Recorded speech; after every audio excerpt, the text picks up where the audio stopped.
Şöyle dağıtalım inşallah. Biraz daha olsun. Başlayalım hocam.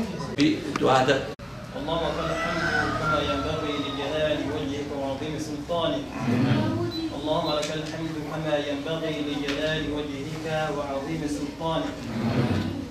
اللهم إنا نسألك بأنك أنت الله لا إله إلا أنت الأحد الصمد الذي لم يلد ولم يولد ولم يكن له كفوا أحد.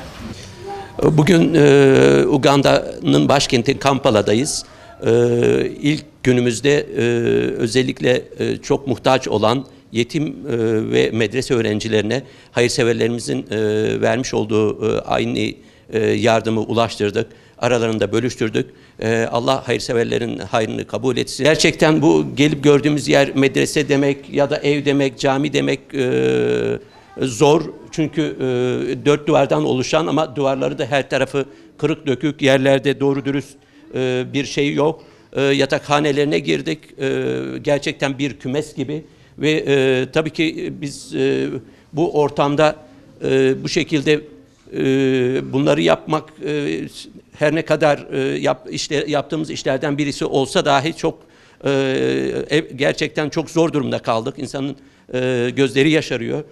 Yani bu tabii başkentte bulunan bir durum. Daha farklı, daha ücra kesimlerde durumun daha da kötü olduğunu düşünüyoruz. Değerli hayırseverlerimiz, bugün bahsettiğim şekilde bir yetimhane, medrese olan bir ortamdaydık.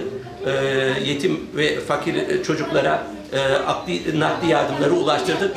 Ama bu arada dikkatimizi çeken, sizin de belki kamerada göreceğiniz çok ciddi bir durum mevcut.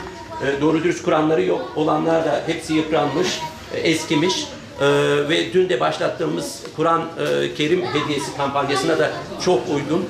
Yarın açacağımız 2 camide bahsettiğimiz rakamı dağıtmanın yanında bu şekilde muhtaç olan medrese ve diğer camilere de inşallah Kur'an yardımlarını ulaştıracağız.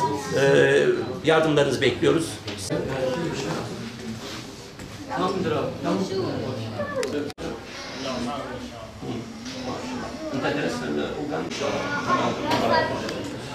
Selamun Aleyküm.